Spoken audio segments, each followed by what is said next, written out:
Hello, my name is Ainara Vera and I'm here because I was part of the crew of a film called Aquarela, filmed by Victor Kosakowski, and now I'm making my second feature film called Polaris that also takes place partly in the Arctic.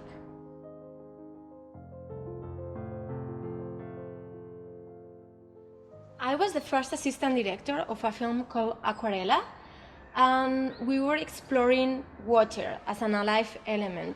And in Greenland, we filmed the power of earth and water and icebergs. And actually, we were looking to icebergs like if they were alive beings with their own energy, and actually being so close to them you felt so little. And I think I can talk to about all of us. We were there. It was a really profound experience because the noise that that place has, the quietness of the water, the big iceberg that you cannot even imagine from here, from here, from where I am now, how big and how spectacular and how beautiful they were. Like if life was the best sculpture.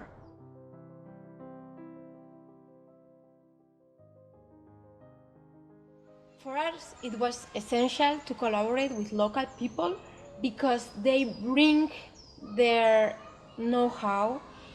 They really understand how the water behaves, how the iceberg behaves. They understand the weather, they understand animals who live there. And this is a culture that and a knowledge that it went from one generation to another.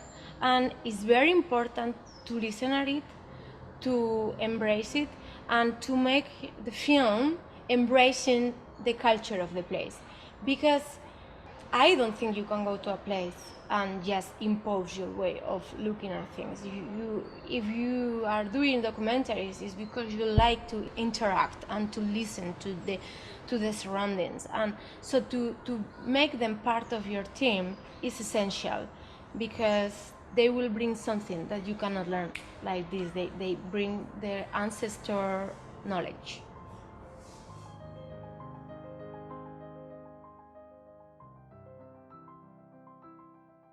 In the film Aquarela, we crossed the Atlantic from Portugal to Greenland, and during March, it means that we experienced like bad weather, big waves, and the best was to feel like the captains, the skippers of the boat, Ayat Mohenash and Peter. They were really, really experienced, and actually our life was on their hands, and to see how good they were working together, to understand, to see how they understood the wind, the water, the weather conditions. That was incredible. Because it make you, it's an inspiration. You want to become more professional. You want, I don't know. It was really, really beautiful to see them working as a team and in such a horrible weather condition. How they were able to do it. And that was incredibly beautiful. And of course the worst was that we were all seasick, and it was very tough for, I would say, for most of us. That was really challenging, and it's not for everyone, I would say.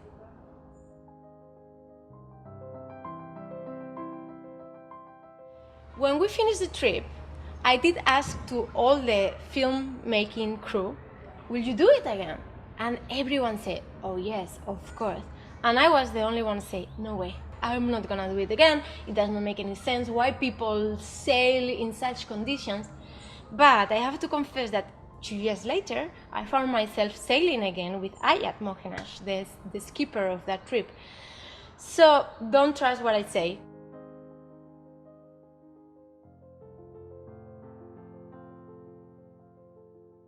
Actually, there is something there that is calling you again, and it's like type of, there is something that you want to repeat it.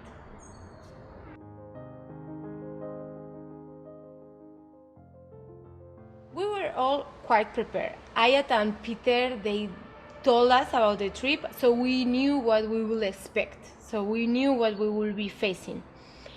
But there is one thing that I still don't know if we made the right decision. We were using a patch to help us with the seasickness. I still felt very sick. On top of it, this drug made you feel tiny bit sleepy, so I did not felt bright. My brain was tiny bit like sleepy and not fast enough, and I was not feeling sharp at all. In fact, I felt like I was like in a balloon, in a way. But at the same time, I don't know how my body will take that trip without a drug. Maybe it's a situation that whatever you do, you will never feel good. So maybe it's just like you have to embrace and say, okay, I'm gonna be for 20 days horrible sick and still manage to enjoy it.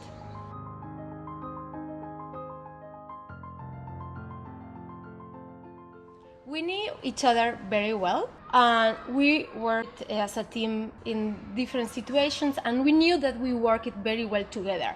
But something very interesting happened on the sea.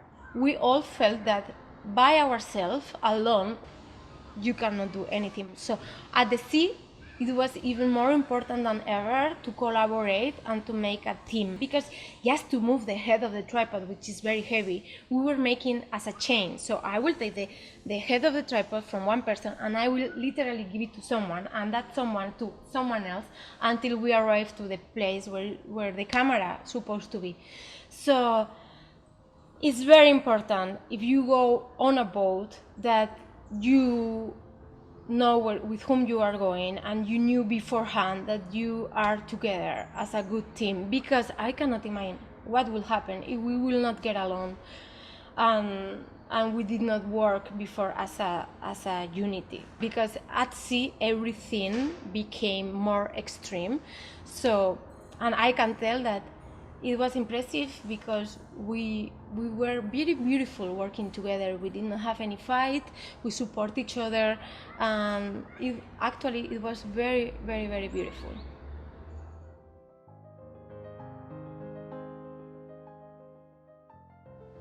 I only can talk about myself, but for me, it's one.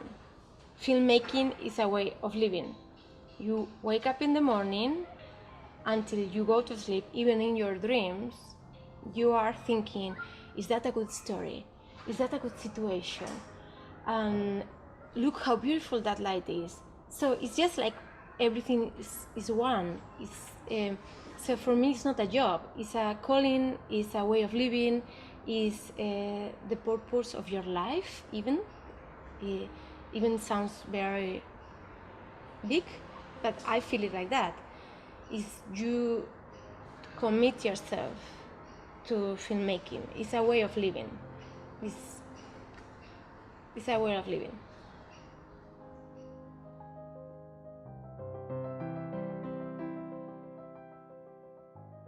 For me, documentary filmmaking is a conversation with the people that you are filming, and also with the environment, with the locations, with the reality. But saying this, I know more or less where I want to arrive. It's like a polar star. You know that if you follow it, you will arrive somewhere. You don't know how it will be the road.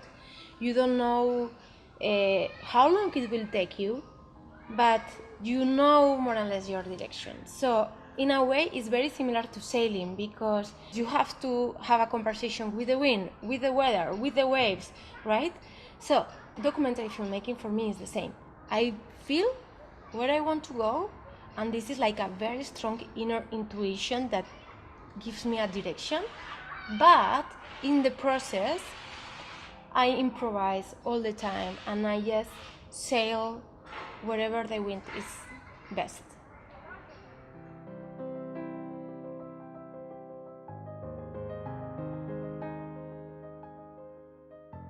Actually, this is a very personal question. I just simply know it. I know that I want to invest 2, 3, 5 years of my life in that story, or in that idea, or in that concept. Why? Because there is something that I don't really understand, but I have the necessity to understand. So only by have the inner necessity to make the film, I know that I need to make that film. But of course, at the same time, you have few voices that said to you, is that cinematic enough? Will be people interested on this? Will be easy to finance? Because at the same time, you don't want to find yourself investing 10 years of your life and nothing is happening, right? So it's a combination, but actually it's like, what I will say, like finally, it's like something inside you is telling you, you have to make this film, you need to make this film.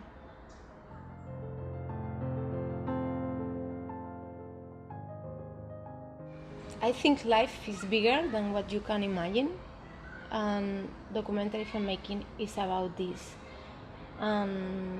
That's why I decided to commit my life to documentary filmmaking, because it's a way to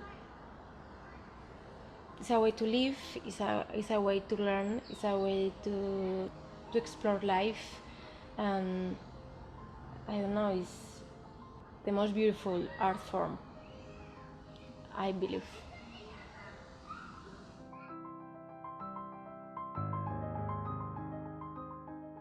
My latest project is called Polaris. The main character is an incredible woman whose name is Ayat Mohenash. She's an expert skipper in the Arctic.